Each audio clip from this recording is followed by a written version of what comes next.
53,000 కోట్లు మహాలక్ష్మి పథకంకి ఉన్నది.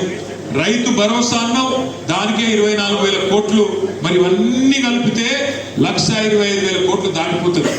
అదే మరి దళిత బంధు మనం పెడితే, దళిత బంధు కాదు, అంబేద్కర్ అభయహస్తం. దళిత బంధు 10 లక్షలు ఇస్తుండు కేసీఆర్, నేను 12 లక్షలు ఇస్తాను. మరి ఇవన్నీ కలిపితే సంవత్సరానికి 1,25,000 కోట్లు అదనంగా పెట్టాలి. కానీ ఇలా పెట్టిన బడ్జెట్ చూస్తే మాత్రం మేడి పండులాగా ఉన్నది. ఎందుకంటే అందులో ఏం లేదు, ఉత్తగానే ఒకదప్పుడు ఉపన్యాసం ఇచ్చి వాళ్ళు కేంద్రంలో ఓటాన్ అకౌంట్ పెట్టారు కాబట్టి మేము కూడా ఓటాన్ అకౌంట్ పెడుతున్నాం, అందుకే డీటెయిల్స్ చెప్తలే మళ్ళీ పెడతామని తప్పించుకునే ధోరణిలో ఉంది తప్ప వాస్తవంగా అందులో ఏం లేదు. కానీ వాళ్ళు తప్పించుకునే ప్రయత్నం చేసినా తలసాని శ్రీనివాస్ యాదవ్ గారు సనత్ నగర్ లో ఊరుకోరు, పద్మారావు గారు సికింద్రాబాద్ లో ఊరుకోరు, ఖైరతాబాద్ లో నాగేంద్రన్ ఊరుకోడు, జూబ్లీహిల్స్ లో గోపాల్ ఊరుకోడు, మషీరాబాద్ లో గోపాలన్ ఊరుకోడు. తప్పకుండా వీళ్ళ భరతం పడతాం. 100 రోజుల్లో కనుక వాళ్ళు ఇచ్చిన హామీలు నిలబెట్టుకోకపోతే వాళ్లకు బొంద తవ్వడం స్టార్ట్ చేయడం ఖాయం, అదే బొందలో పూడ్చిపెట్టడం కూడా ఖాయం. రేవంత్ రెడ్డి అంటుండు మన పార్టీని అట బీఆర్ఎస్ అట 100 మీటర్ల బొంద దగ్గర వాళ్ళు పెడతాడు.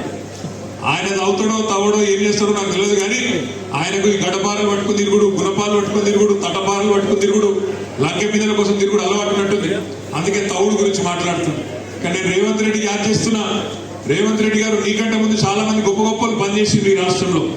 పెద్ద పెద్ద తీస్మార్కాలను మాట్లాడిండ్రు. 24 సార్లు సున్రయంలో 24 ఏళ్ళకి ఇంటనే ఉన్నాం, కేసీఆర్ ను ఖతం చేస్తాం, ఇది చేస్తాం, అది చేస్తామని.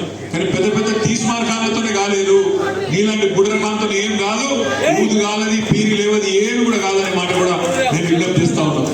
ఇంకొక మాట నేను మీకు విజ్ఞప్తి చేస్తున్నా, రేవంత్ రెడ్డే కాదు ఇంకా కొంతమంది మాట్లాడుతున్నారు, మన ఎమ్మెల్యేలను తీసుకుపోతాం, పార్టీని 39 ముక్కలు చేస్తాం, ఇది చేస్తాం, అది చేస్తామని చెప్పి ఇవాళ కొంత అహంకార పూరితమైన చాలా దుర్మార్గమైన మాటలు మాట్లాడుతూ ఉన్నారు.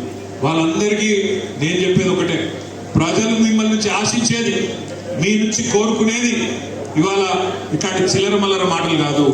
మీరిచ్చిన 420 హామీలు ఎప్పుడు నెరవేరుస్తారు?